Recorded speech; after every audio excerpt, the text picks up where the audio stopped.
Not far from the edges of the River Nile in Egypt, a team of excavators from Sweden's Lund University are hard at work. The focus of their efforts is an old quarry dating back thousands of years, and it's about to bear fruit. You see, the group are in the midst of uncovering something important. And though they don't know it yet, their discovery seemingly has a connection to one of ancient Egypt's most famous leaders. When scientists explored an African quarry, they dug up a lost link to Egypt. Tutankhamun was the pharaoh of ancient Egypt for roughly 10 years from 1333 BC. He ascended to the throne when he was around 8 or 9, and so he didn't make political decisions on his own. Instead, Tutankhamun had a number of important advisors who helped him out. Tutankhamun wasn't particularly well regarded as a pharaoh during his reign, though paradoxically he became perhaps the best known of all the ancient Egyptian leaders. This is largely down to his intact resting place, which was uncovered in 1922 by the British archaeologist Howard Carter.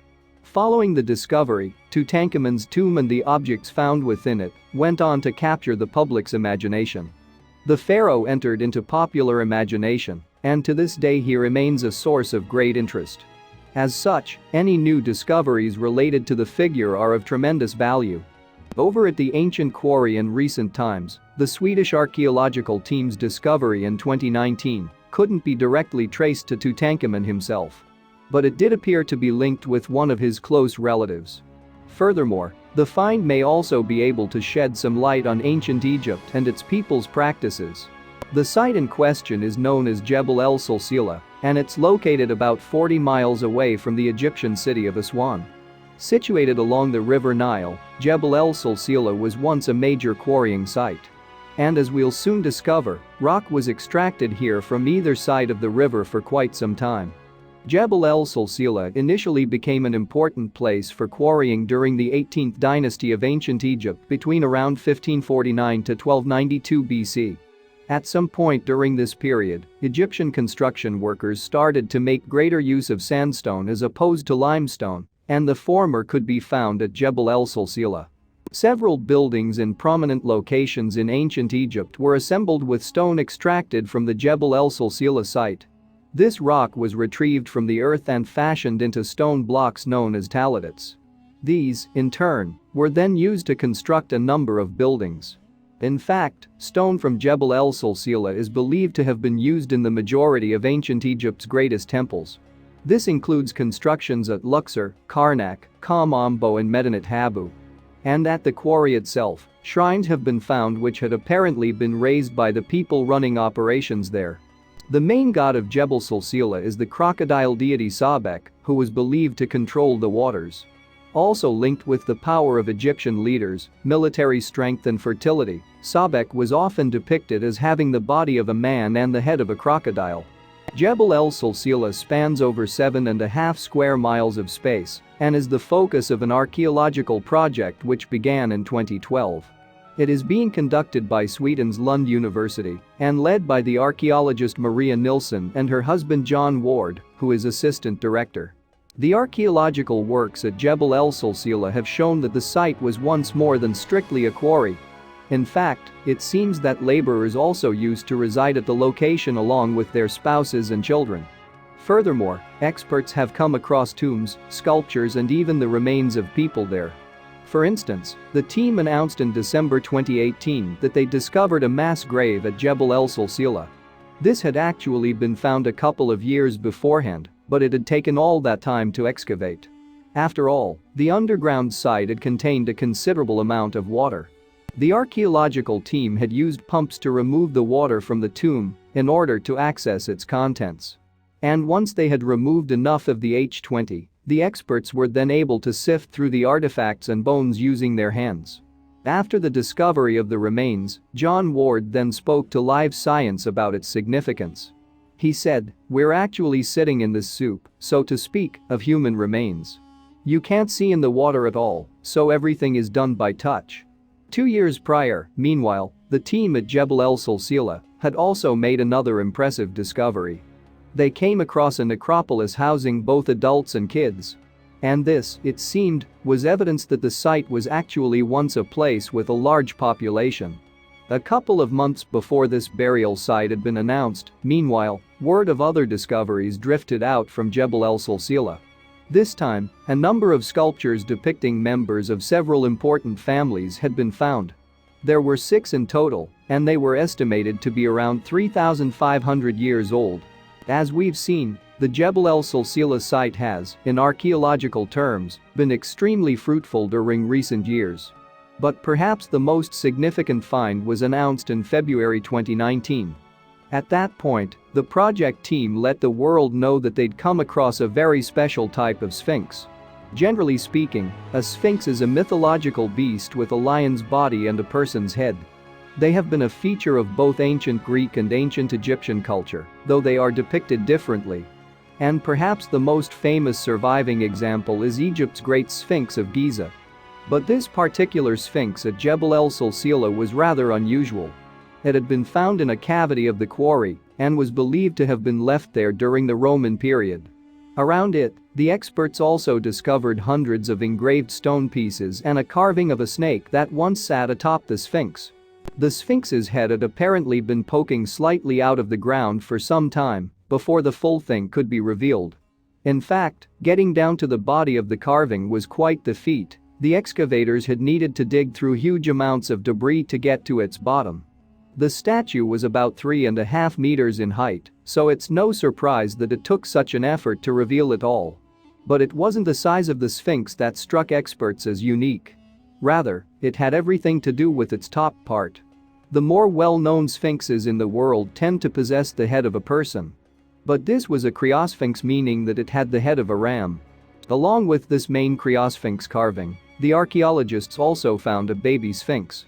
This smaller artifact, it's been posited, may have been a practice piece created by a trainee sculptor. The site was also covered in bits of metal and small remnants of stone, suggesting that it could have been a location for sculpting works. According to experts, the cryosphinx was likely created during the reign of Tutankhamun's grandfather, Amenhotep III. And mission director Maria Nilsson explained to Live Science that when the latter leader died, the sculptures that he'd ordered may have been discarded there. Though Tutankhamun may now be more recognized, his granddad Amenhotep III was believed to have been a more successful leader.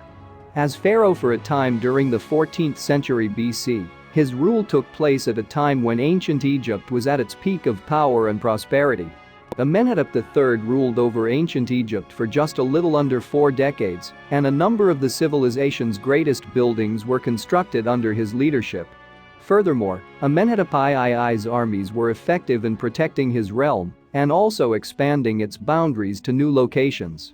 Then, following the death of Amenhotep III, his successor Amenhotep IV took over as pharaoh. Initially, things appeared to be carrying on as before, but after 5 years the new leader had a change of heart. He outlawed Egypt's ancient religion and subsequently ordered the closure of temples.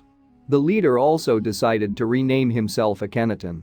Akhenaten's focus on the religion of his kingdom was to the detriment of other important interests, however. Both at home and abroad, Egypt began to lose its way. Money was lost and military might started to diminish. The prosperous days of ancient Egypt under Amenhotep III had now come to an end. Akhenaten eventually died, and his son, accordingly, became leader. This was Tutankhamun, who became pharaoh at the age of 8 or 9. His rule was short-lived, however, as he himself passed away just a decade or so later. And though his reign didn't achieve much, it did end up bringing back the old religion of Egypt and reopening the temples. Despite his comparatively unremarkable tenure, Tutankhamun is among the most well-known ancient Egyptian pharaohs today. In fact, this point was made rather concisely by one John Manship, who was writing a foreword for the Howard Carter book The Discovery of the Tomb of Tutankhamun. In Manship's words, the pharaoh who in life was one of the least esteemed of Egypt's pharaohs has become in death the most renowned. As we mentioned earlier, Tutankhamun's remarkable legacy began after his tomb was discovered in 1922. This caused media outlets around the world to go wild, and it led to a rather outlandish rumor. Following the early passing of someone associated with the discovery, Lord Carnarvon, word began to spread that Tutankhamun's resting place was cursed. In reality, most people involved in finding Tutankhamun's tomb actually survived long after the discovery. Howard Carter himself is said to have referred to the notion of a curse as Tommy rot. Nevertheless, there are still people today who believed in the theory. The fascination with Tutankhamun continues to this day, however, and a number of his belongings have been brought around the world and exhibited.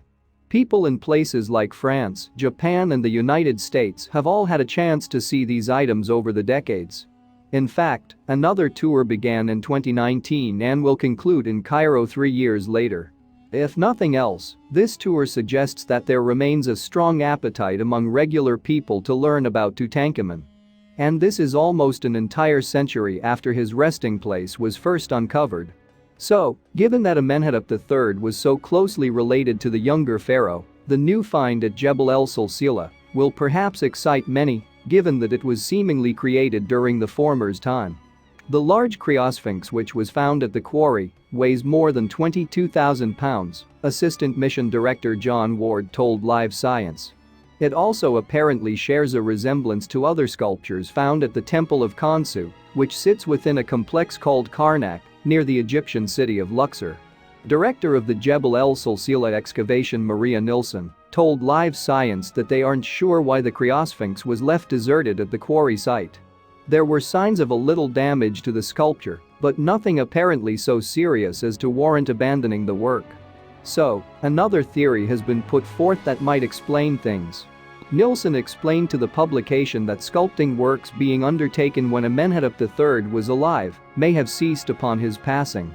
In her words, one of the aspects that we are considering is whether or not the statue was left because of the change in rulership. Undoubtedly, the Jebel el-Silsila site still holds many secrets about ancient Egypt. And getting to the bottom of them might bring us that bit closer to better understanding this influential civilization.